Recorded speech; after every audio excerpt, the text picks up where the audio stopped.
Today, we are diving deep into Tim Ambler's practical marketing because, honestly, it turns a lot of what we think we know about marketing completely on its head. This isn't about boring textbook theories. It's about the unwritten rules, the stuff that actually works in the real world. We're going to bust 3 massive myths that might just change the way you look at brands forever. So if you're into that, make sure you hit subscribe. You won't want to miss what's coming up. All right, let's do this. So when you hear the word marketing, what's the first thing that pops into your head? Is it spreadsheets, ROI calculations, data points? For a lot of people, it feels like this very calculated science, almost like a game of numbers where you're trying to find a predictable outcome. But what if that's not even half the picture? What if the numbers can't explain the most important part, why we actually choose one brand over another? Well, this is where Tim Ambler comes in. He's a senior fellow at the London Business School, and he basically argues that the real magic of marketing doesn't happen in a spreadsheet. It happens in the messy, complicated, and totally fascinating world of human psychology. And to really get his point, we're going to use his ideas to tear down 3 of the biggest myths in marketing. Okay, first up, the big one.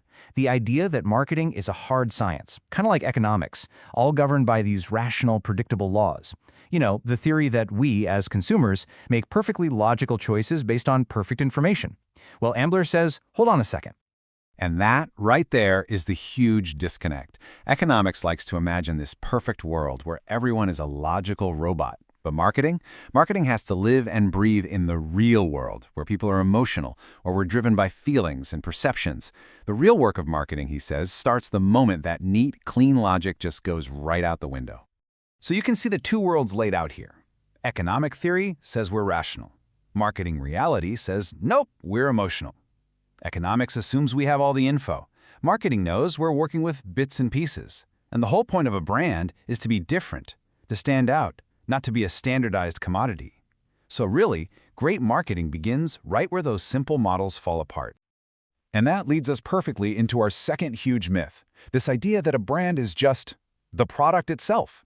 I mean, think about it. Is Coca-Cola really just some fizzy, sugary water?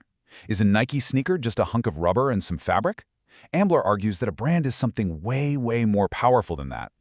So he has this amazing way of putting it. He calls a brand a useful myth. Now hold on, when he says myth, he's not talking about something that's fake or a lie. He means it in the classic sense. A myth is a story that helps us make sense of our world.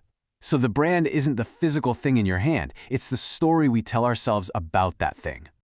In a world where we have an insane number of choices for everything, these brand stories become these incredibly useful mental shortcuts. They give us a sense of identity, a feeling of belonging. When you choose a brand, you're not really just buying a product. You're buying into a story. You're choosing a narrative that you want to be a part of. All right, let's tackle our third and final myth for today. This belief that because our world is so connected and globalized, you can just create one marketing strategy and, stamp it out everywhere and expect it to work. You've probably heard this phrase before, right? Think globally, act locally. Well, Ambler says this isn't just some catchy slogan, it's an absolute necessity. He argues that even though technology connects us all, those deep local cultural habits and preferences are still incredibly powerful.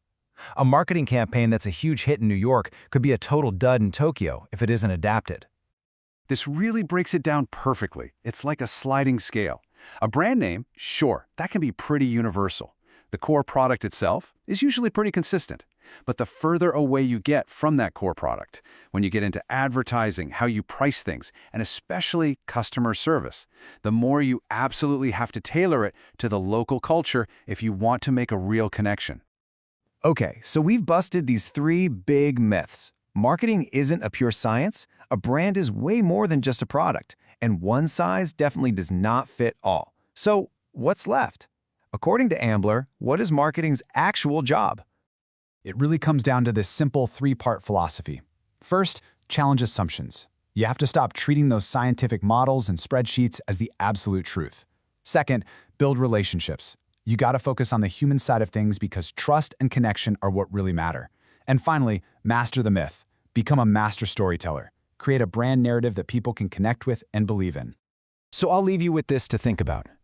Pick your favorite brand, any brand, and ask yourself, are you loyal to the physical product, or are you loyal to the story it tells you about who you are? I'd love to hear what you think, so drop a comment below. Thanks so much for tuning in. If you got something out of this breakdown, a like and subscribe would be amazing. We'll be back soon with another explainer on a big idea.